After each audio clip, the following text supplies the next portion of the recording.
Hello everyone, మనం ఇప్పుడు పంచాయతీ రాజ్ దీనిలో దేశంలో పంచాయతీరాజ్ వ్యవస్థ పరిణామం దీనికి సంబంధించినటువంటి బిట్ బ్యాంక్ వన్ని చూద్దాం.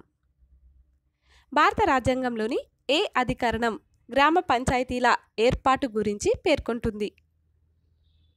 జవాబు అధికరణం 40. అధికరణం అంటే ఆర్టికల్. నెక్స్ట్, ఎవరి కమిటీ సూచనల మేరకు భారత ప్రభుత్వం పంచాయతీరాజ్ మరియు నగరపాలక సంస్థలకు 73, 74 రాజ్యాంగ సవరణల ద్వారా రాజ్యాంగ ప్రతిపత్తి కల్పించడమైనది? జవాబు ఎల్ఎం సింఘ్వి కమిటీ సూచనల మేరకు. నెక్స్ట్, ఋగ్వేద కాలంలో స్థానిక ప్రభుత్వాలను ఏమని పిలిచేవారు? జవాబు సభ మరియు సమితి అని పిలిచేవారు. నెక్స్ట్, కౌటిల్యుడు తన అర్థశాస్త్రంలో ఏ పేరుతో గ్రామాధికారుల గురించి పేర్కొన్నాడు? జవాబు గ్రామిక, గ్రామకూట అనేటటువంటి పేరుతో. నెక్స్ట్, 10 గ్రామాలకు అధిపతిని ఏమని పిలిచేవారు? జవాబు దశగ్రామణి అని పిలిచేవారు.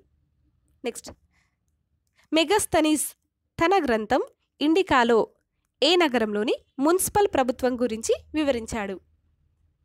జవాబు పాటలీపుత్ర అనేటటువంటి నగరంలోని మున్సిపల్ ప్రభుత్వం గురించి వివరించాడు.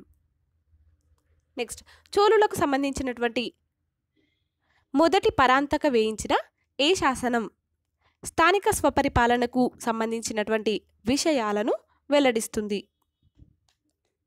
జవాబు ఉత్తర మేరూరు శాసనం. ఉత్తర మేరూరు. నెక్స్ట్, మొఘలుల కాలంలో పట్టణ పాలనను కౌత్వాల్ అనేటటువంటి అధికారి చూసుకునేవాడు. అతనికి సహాయంగా ఏ అధికారి ఉండేవాడు? జవాబు మున్సబ్ అనేటటువంటి అధికారి.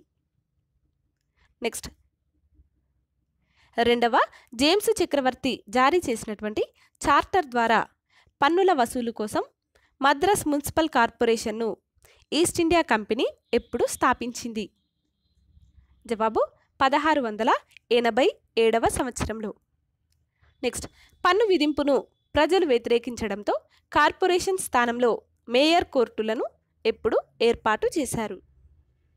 జవాబు 1870 సంవత్సరంలో. నెక్స్ట్, బ్రిటిష్ వారు జిల్లాను ఒక పరిపాలనా యూనిట్గా తీసుకొని 1772లో ఏ పదవిని ప్రవేశపెట్టారు? జవాబు కలెక్టర్ అనేటటువంటి పదవిని ప్రవేశపెట్టారు. నెక్స్ట్, ఏ చార్టర్ ప్రకారం మద్రాస్, బొంబాయి మరియు కలకత్తా పట్టణాలలో స్థానిక ప్రభుత్వాల ఏర్పాటుకు చట్టబద్ధత కల్పించడం జరిగింది? జవాబు 1793 చార్టర్ ప్రకారం. నెక్స్ట్, ఏ చట్టం ద్వారా స్థానిక సంస్థలకు పన్ను విధించడానికి మరియు అవి చెల్లించని వారిపై చర్యలను తీసుకునేటటువంటి అధికారం కల్పించడం జరిగింది? ఆ చట్టం ఏమిటి? జవాబు చార్టర్ చట్టం 1813. నెక్స్ట్, భారత గ్రామీణ సమాజాలను లిటిల్ రిపబ్లిక్ అని వ్యాఖ్యానించింది ఎవరు?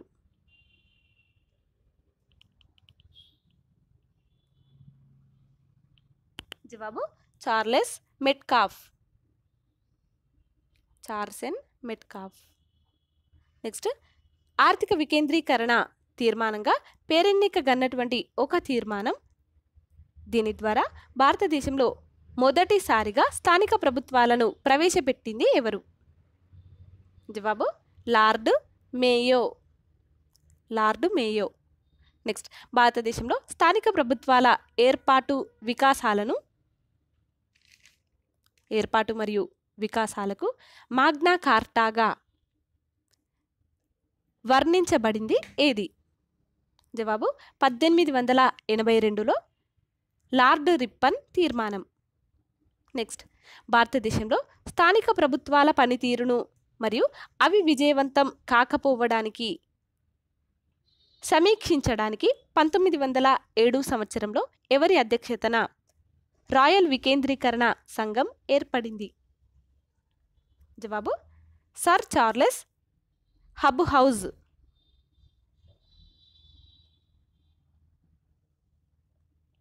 ఇతని యొక్క అధ్యక్షతన. నెక్స్ట్, రాయల్ కమిటీ 1909లో సమర్పించినటువంటి నివేదికలోని ముఖ్యాంశాలు ఏమిటి? జవాబు, ప్రతి గ్రామానికి గ్రామ పంచాయతీ మరియు 3 స్థాయిల్లో స్థానిక ప్రభుత్వాల ఏర్పాటు, ఇంకా ప్రాథమిక విద్య బాధ్యత మున్సిపాలిటీలది. ఇవన్నీ కూడా నివేదికలోని ముఖ్యాంశాలు. నెక్స్ట్, రాయల్ కమిషన్ సూచన మేరకు మింటో మార్లే సంస్కరణ ఇది 1909 సంవత్సరంలో జరిగింది. అయితే ఈ రాయల్ కమిషన్ సూచన మేరకు మింటో మార్లే సంస్కరణ చట్టంలో స్థానిక సంస్థల ప్రతినిధులను ప్రజల చేత ఏ విధంగా ఎన్నుకునేటటువంటి పద్ధతిని ప్రవేశపెట్టారు? జవాబు, ప్రత్యక్షంగా. నెక్స్ట్, స్థానిక స్వపరిపాలనను ఏ సంస్కరణల ద్వారా రాష్ట్ర జాబితాలో చేర్చారు? జవాబు, మాంటెగ్ చేమ్స్ఫర్డ్ 1919 సంవత్సరంలో ఈ సంస్కరణల ద్వారా రాష్ట్ర జాబితాలో చేర్చారు. నెక్స్ట్, రాష్ట్రాలకు స్వయం పరిపాలన మళ్ళొకసారి చెప్తున్నాను. రాష్ట్రాలకు స్వయం పాలనాధికారం ఏ చట్టం ప్రకారం లభించడంతో స్థానిక స్వపరిపాలన మరింత పటిష్టమైనది? జవాబు, భారత ప్రభుత్వ చట్టం 1935 ఈ చట్టం ప్రకారం. నెక్స్ట్, 1920లో అప్పటి పంజాబ్ రాష్ట్రంలోని గుర్గావ్ జిల్లాలో డిప్యూటీ కమిషనర్గా పనిచేసినటువంటి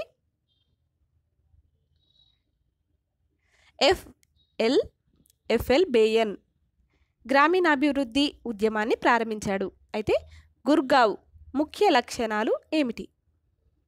జవాబు, వ్యవసాయ ఉత్పత్తిని మరియు ప్రజారోగ్యాన్ని పెంపొందించడం, ఇంకా అభివృద్ధి పథకాలను వ్యవస్థీకరించడం. ఇవన్నీ కూడా గుర్గావ్ యొక్క ముఖ్య లక్షణాలు.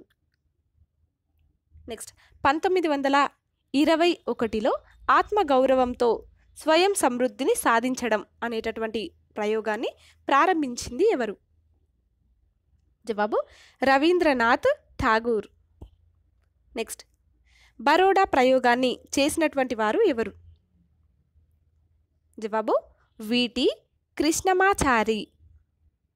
నెక్స్ట్, సర్వోదయ నవోదయ సిద్ధాంతాలపై ఆచార్య వినోబా భావే మరియు లోక్నాయక్ జయప్రకాష్ నారాయణ్ చేసినటువంటి ప్రయోగం ఏమిటి? జవాబు, సేవాగ్రామ్ అనేటటువంటి ప్రయోగం. దీన్ని 1933 సంవత్సరంలో చేయడం జరిగింది. నెక్స్ట్, 1946వ సంవత్సరంలో మద్రాస్ ప్రెసిడెన్సీలో ఫిర్కా ప్రయోగం చేసినది ఎవరు? జవాబు, టంగుటూరి ప్రకాశం. నెక్స్ట్, నీలోకేరి ప్రయోగం. ఈ ప్రయోగాన్ని 1948 సంవత్సరంలో చేయడం జరిగింది. అయితే ఈ నీలోకేరి ప్రయోగంలో ఎవరి నాయకత్వంలో వ్యవసాయ పనిముట్లను తయారు చేయడం మరియు ఇంజనీరింగ్ వర్క్స్ మొదలగు అంశాలపై శిక్షణ ఇవ్వడం జరిగింది? జవాబు, ఎస్కే డే ఇతని యొక్క ఆధ్వర్యంలో, ఎస్కే డే ఇతని నాయకత్వంలో. నెక్స్ట్, మొదటి పంచవర్ష ప్రణాళికలో గ్రామీణాభివృద్ధికి అధిక ప్రాధాన్యత ఇవ్వడానికి తగినటువంటి సిఫారసులు సూచించమని ఎవరి అధ్యక్షతన కమిషన్ను వేశారు? జవాబు, విటి కృష్ణమాచారి ఇతని యొక్క అధ్యక్షతన కమిషన్ను వేశారు.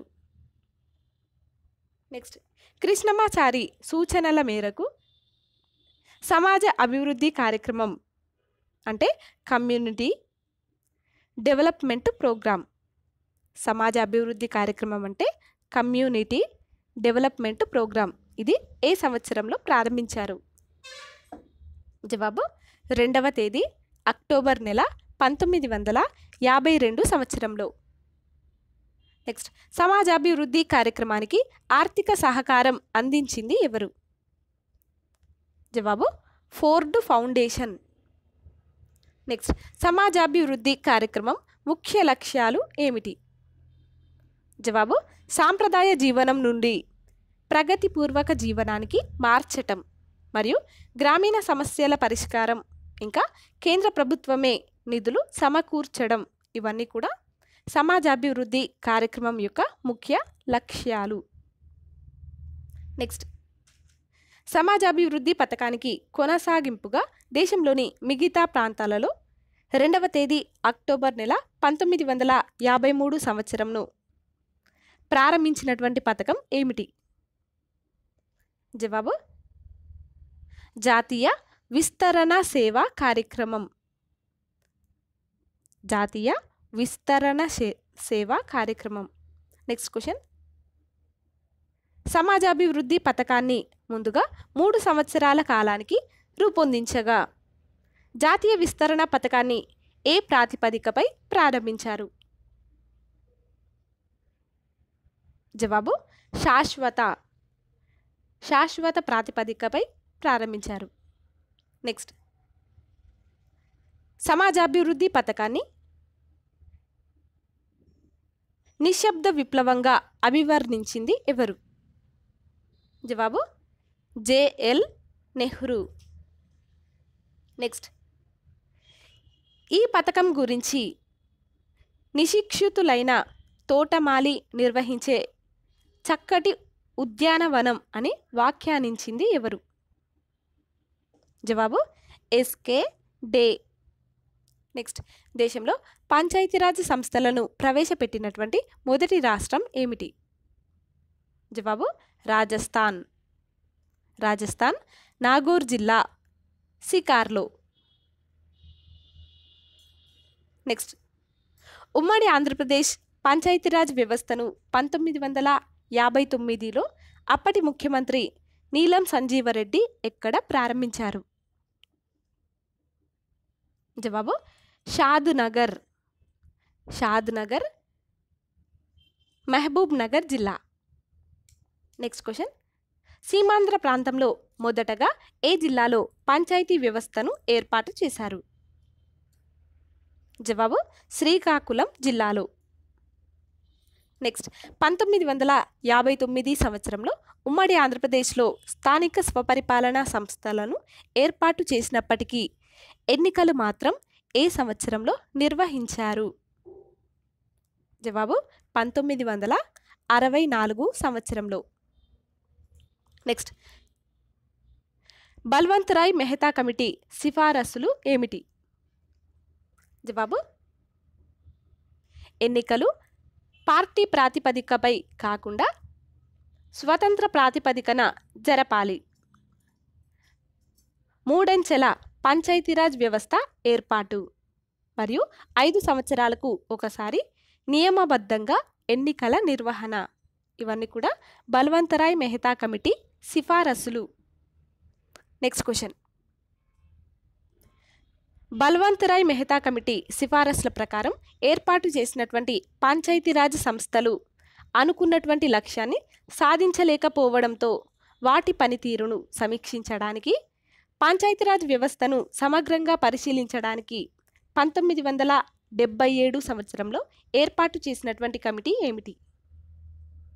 జవాబు అశోక్ మెహతా కమిటీ. నెక్స్ట్, 1978 సంవత్సరంలో అశోక్ మెహతా కమిటీ చేసినటువంటి సిఫారసుల్లో ముఖ్యాంశాలు ఏమిటి? జవాబు 2 అంచెల వ్యవస్థ ఏర్పాటు, 15,000 నుంచి 20,222 15,000 నుంచి 20,222 జనాభాతో కూడినటువంటి పంచాయతీ సమితి ఏర్పాటు మరియు రాజకీయ పార్టీలు ప్రత్యక్షంగా పోటీ చేయాలి మరియు అన్ని పదవులకు కాల వ్యవధి 4 సంవత్సరాలు. ఇంకా పంచాయతీ సంస్థలకు రాజ్యాంగపరమైన రక్షణ అంటే కాన్స్టిట్యూషనల్ ప్రొటెక్షన్. ఇక్కడ చెప్పినటువంటి ఇవన్నీ కూడా 1978లో అశోక్ మెహతా కమిటీ చేసినటువంటి సిఫారసుల్లోని ముఖ్య అంశాలు. నెక్స్ట్, అశోక్ మెహతా కమిటీ సిఫారసుల ఆధారంగా పంచాయతీలను ఏర్పాటు చేసుకున్నటువంటి రాష్ట్రాలు ఏమిటి? జవాబు పశ్చిమ బంగా 1978 సంవత్సరంలో. అదేవిధంగా కర్ణాటక ఇది 1985 సంవత్సరంలో. ఇంకా ఉమ్మడి ఆంధ్రప్రదేశ్ ఇది 1986 సంవత్సరంలో అశోక్ మెహతా కమిటీ సిఫారసుల ఆధారంగా పంచాయతీలను ఏర్పాటు చేసుకున్నటువంటి రాష్ట్రాలు. నెక్స్ట్, దంతువాలా కమిటీ ముఖ్య సిఫారసులు ఏమిటి?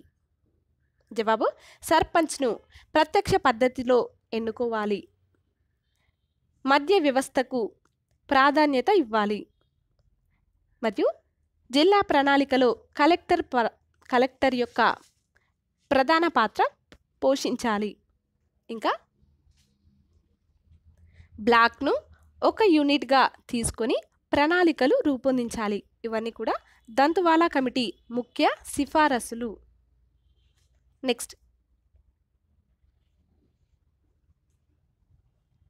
మంత్రి అధ్యక్షతన కానీ లేదా కలెక్టర్ అధ్యక్షతన కానీ పనిచేసేలా జిల్లా ప్రణాళికా సంఘాలను ఏర్పాటు చేయాలని మరియు బ్లాక్ అభివృద్ధి అధికారి పోస్టులను రద్దు చేయాలని సూచించినటువంటి కమిటీ ఏమిటి?